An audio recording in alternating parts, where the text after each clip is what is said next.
Hi readers. Oh, I don't need this in my ear anymore. I'm sitting outside at my house. I laughed because as I was setting this up, I was like, it kind of looks like I'm in like a baby jail, but I'm not. I'm just sitting on my porch. It's raining out. There's an airplane going by way up there. I can hear it, and it's a lovely day. It's a lovely day to share a story with you. I picked this book up at the library at the school that I'm working at this summer. It's called If Bees Disappeared. Maybe we'll see a bee behind me. I kind of don't want to show you the flowers behind me because there's as many weeds as there are flowers, but we'll still enjoy the story.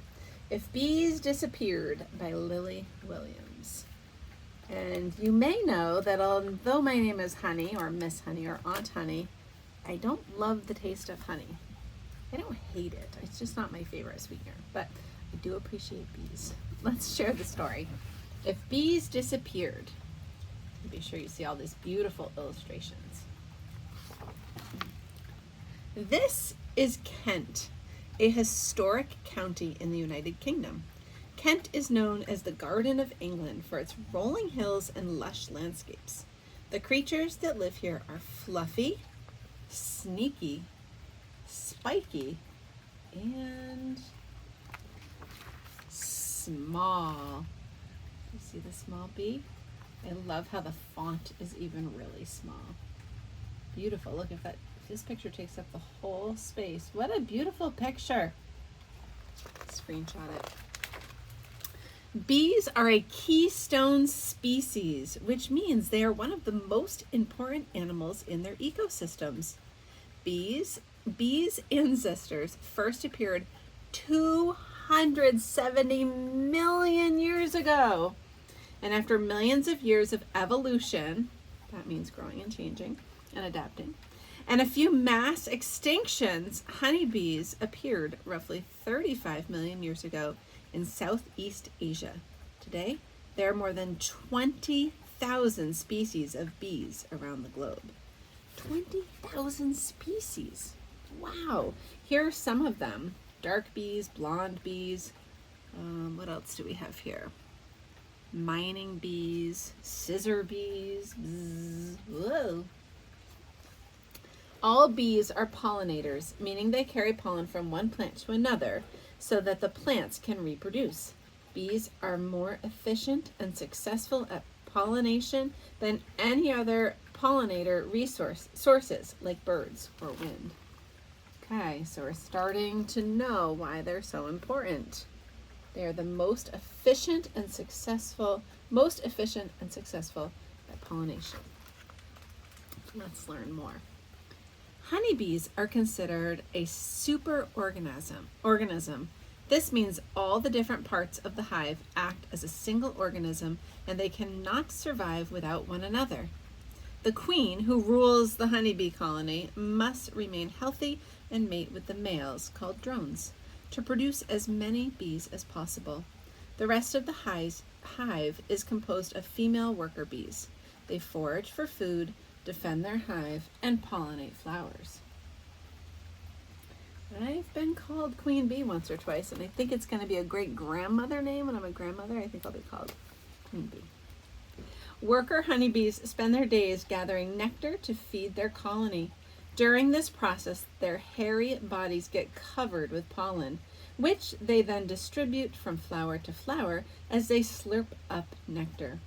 As the pollen is distributed, the bees are creating a stronger and more diverse flower population.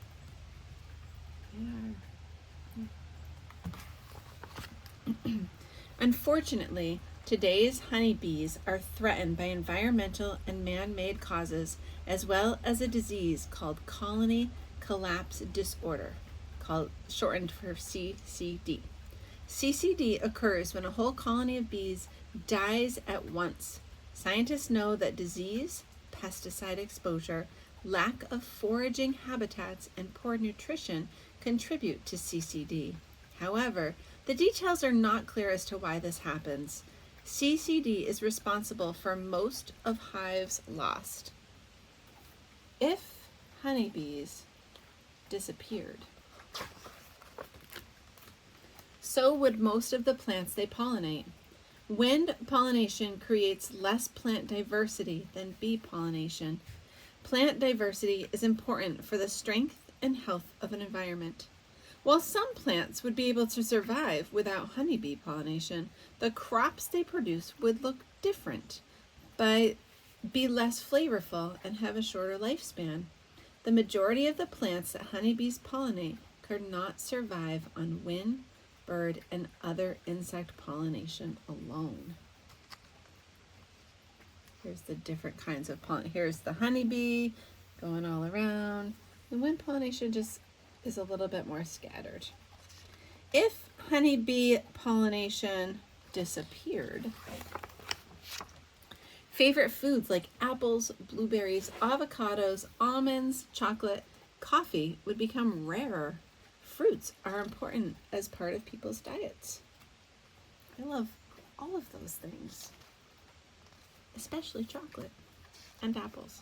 Actually, I don't love coffee, but it's important. Oh wait, I missed a line. It said, if lots of fruits disappeared, wild fruit-eating birds that rely on these for food, like the European starling, would disappear. This would then affect birds of prey, which rely on smaller birds as sources of food, further disrupting the bird population. This has a bad pattern.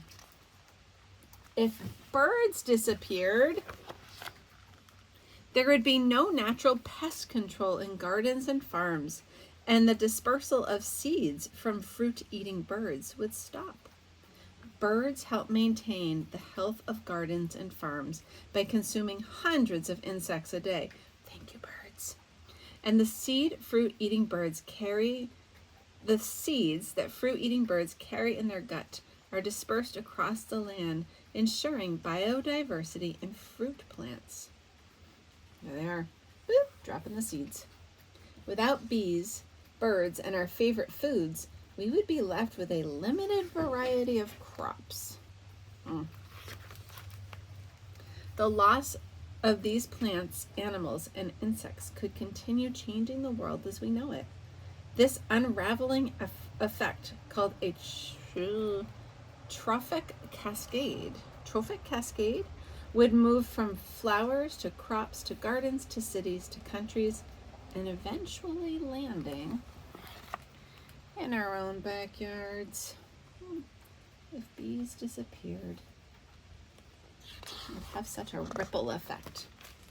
From food to medicine to clothing, bees help keep our lives going. We've heard a lot about the food, but we don't hear that much about medicine and clothing. We should investigate that a little bit more. What medicines are made from plants and what clothing are made from plants? You should investigate that. Thankfully, the news about honeybees is buzzing. With growing urban farm initiatives, bee-responsible growing techniques, and backyard beekeeping, we're able to learn about bees wherever we go. And maybe we will see that even the smallest creatures can change the world. That is the end. What a great book. I learned so much reading this story to you today. I hope you enjoyed this story, and it might make you think a little bit more if you see a bee and it makes you nervous. Remember that if you give it space, it's just doing its job. It's taking care of bringing back or spreading the pollen and bringing back the nectar, and it's taking care of business. So leave bees alone, give them space, because we don't want them to disappear. We don't want to lose our crops and our farms and so many other things. I hope you enjoyed the story. I hope you are careful with bees, and I hope you come back to listen to another story really soon. Thanks for listening. Be great.